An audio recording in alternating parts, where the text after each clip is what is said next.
करो, डीएनटी में शामिल करो, डीएनटी में शामिल करो, डीएनटी में शामिल करो, डीएनटी में शामिल करो करके गुर्जर समाज को भी डीएनटी में शामिल करें और हमारे साथ न्याय करें और डीएनटी में अर्ध गुमंतु जाति का हमें भी अधिकार प्रदान करें और दादा इदाते आयोग की रिपोर्ट को राजस्थान में लागू करें और इनकी पहचान के रूप में प्रमाण पत्र जारी करें। इन जातियों को तो ले लिया और गुर्जर और गाजों को बाहर रखते हो।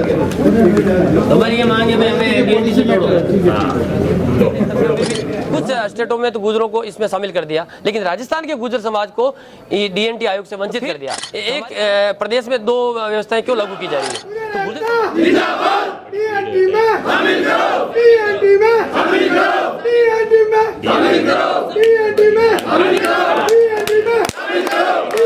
तो इसके अंदर सभी जाति वर्ग के इतिहासकारों को सम्मिलित करें।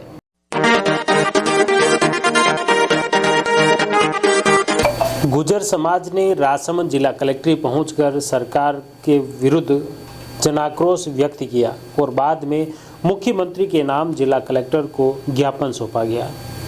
गुर्जर समाज की मुख्य रूप से मांग थी कि उनकी विभिन्न तरह से वो अति पिछड़ा वर्ग हैं और इसलिए गुर्जर समाज को दादाई दाते आयोग की रिपोर्ट के अनुसार उसे लागू करने की मुख्य रूप से मांग उन्होंने रखी है।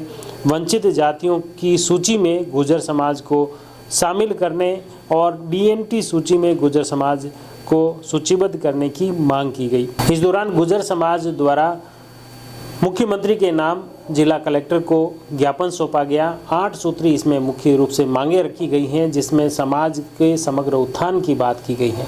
देखिए जिला कलेक्टर में ज्ञापन देने आए समाजजन क्या कुछ बोले, सुनिए। मेरा नाम पुष्पेंद्र गुर्जर है। मैं अध्यक्ष अखिल भारतीय गुर्जर एमबीसी संघर्ष समिति जिला राजसमंद का मैं अध्यक्ष हूँ और आज गुर्जर समाज दो मांगों को लेकर जिला मुख्यालय पर राजस्थान सरकार को ध्यान आकर्षित करने के लिए ज्ञापन देने हम आए हैं। हमारी पहली मांग ये है कि राजस्थान में जो वर्तमान सरकार ने जो डीएनटी आयोग बनाया, डीएनटी आयोग जो राष्ट्रीय विमुक्त गुमंतु अर्ध गुमंतु जनजाति आयोग, उसमें मनमोहन जी सरकार ने 2006 में रेनके आयोग बनाया था और रेनके आयोग ने 2008 में अपनी रिपोर्ट सौंपी। उसमें देश के गुर्जर को विमुक्त व डीएनटी और अर्ध गुमंतु माना।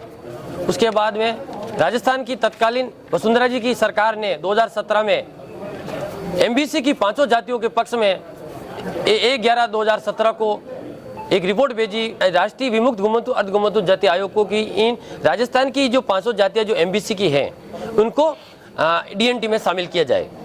क्योंकि जब राजस्थान में गुर्जरों ने एक आंदोलन किया था अपने हक अधिकार की मांग के लिए, तो उस समय सरकार ने एक ओबीसी आयोग, चोपड़ा कमेटी, इसरानी आयोग के माध्यम से ये माना कि गुर्जर समेत रेबारी, गडेरिया, गाड़ीवाला, लवार, बंजारा ये एक पशुपालक और समाज हैं, तो हमारे को एमबीसी माना। फिर जब राज्य सरकार के कई आयोगों की रिपोर्ट हमारे पक्ष में है, हमें एमबीसी माना, तो भारत सरकार ने जब दादा इदाते आयोग का गठन 2016 में मोदी जी की सरकार ने एक आयोग का गठन किया, इन्हीं विमुक्त गुमंतु अर्ध गुमंतु की इनको अपनी पहचान देने के लिए 2018 में दादा इदाते आयोग ने भी अपनी रिपोर्ट भारत सरकार को सौंप दी। उसके अंदर जब राज्य सरकार की रिपोर्ट हमारे पक्ष में थी, दादा इदाते आयोग ने भी माना कि देश का गुर्जर डिनोटिफाइड के पूरे मापदंड तय करता है। डिनोटिफाइड मतलब विमुक्त जनजाति के मापदंड पूरा करते हैं। तो जब राज्य सरकार ने जो आयोग बनाया है, केंद्रीय स्तर पर भी कुछ स्टेटों में तो गुर्जरों को इसमें शामिल कर दिया, लेकिन राजस्थान के गुर्जर समाज को डीएनटी आयोग से वंचित कर दिया। तो हमारी प्रमुख मांग यही है, आज हम आपके सोशल मीडिया के माध्यम से, प्रिंट मीडिया, इलेक्ट्रॉनिक मीडिया माध्यम से हम हमारी बात मुख्यमंत्री जी के सामने रखना चाहते हैं कि मुख्यमंत्री जी महोदय भारत सरकार तक हमारी बात पहुँचाए कि राजस्थान का गुर्जर समाज, रेबारी समाज और गडेरिया समाज की और बंजारा समाज की तरफ एक पशुपालक समाज है और हम भी उन्हीं के समान रहन बसर, बैठक उठक, खान पान, रीति रिवाज सारे हमारे उनके से जुड़े हुए हैं। तो फिर एक प्रदेश में दो व्यवस्थाएं क्यों लागू की जा रही है? तो गुर्जर समाज की एक ही मांग है कि राज्य सरकार 26 तारीख को जो डीएनटी के मुद्दे पर पूरे डीएनटी समाज से जयपुर में बात कर रही है 26 तारीख को, तो उसके अंदर गुर्जर समाज के भी हमारी रेनके आयोग, इदाते आयोग की रिपोर्ट को मान करके गुर्जर समाज को भी डीएनटी में शामिल करें और हमारे साथ न्याय करें और डीएनटी में अर्ध गुमंतु जाति का हमें भी अधिकार प्रदान करें और दादा हिदायते आयोग की रिपोर्ट को राजस्थान में लागू करे और इनकी पहचान के रूप में प्रमाण पत्र जारी करे। और दूसरी मांग हमारी यह है कि इससे पहले भी हमने प्रदेश सरकार को अवगत कराया था कि जयनारायण व्यास विश्वविद्यालय शोधपीठ के अंदर एक गुर्जर प्रतिहार डायनेस्टी के ऊपर एक रिसर्च किया जा रहा है कि सही तरीके से उसके पैनल के अंदर हमारे गुर्जर समाज के साथ साथ अन्य समाज के 36 बिरादरी के इतिहासकारों के उस पैनल में शामिल किया जाए ताकि गुर्जर प्रतिहार डायनेस्टी का सही तरीके से रिसर्च किया जा सके। हमारी एक ही मांग है कि इसके अंदर सभी जाति वर्ग के इतिहासकारों को सम्मिलित करें।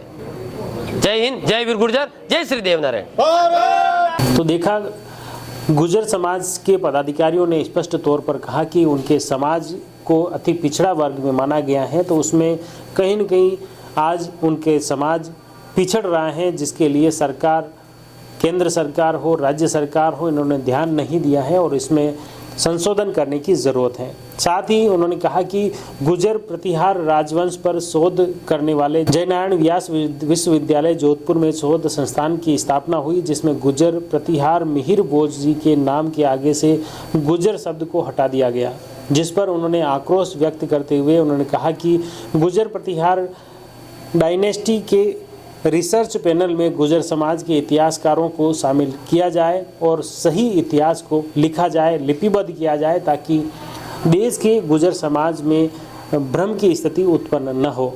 इस तरह गुर्जर समाज की द्वारा मुख्यमंत्री के नाम 2 अलग अलग ज्ञापन सौंपे गए हैं, जिसमें खास तौर से गुर्जर समाज के समग्र उत्थान की भी बात की गई है और गुर्जर समाज के इतिहास में जो त्रुटि हो रही है उसमें सुधार की मांग की जा रही है। आप जुड़ी रही जबरदस्त न्यूज़ के साथ। धन्यवाद।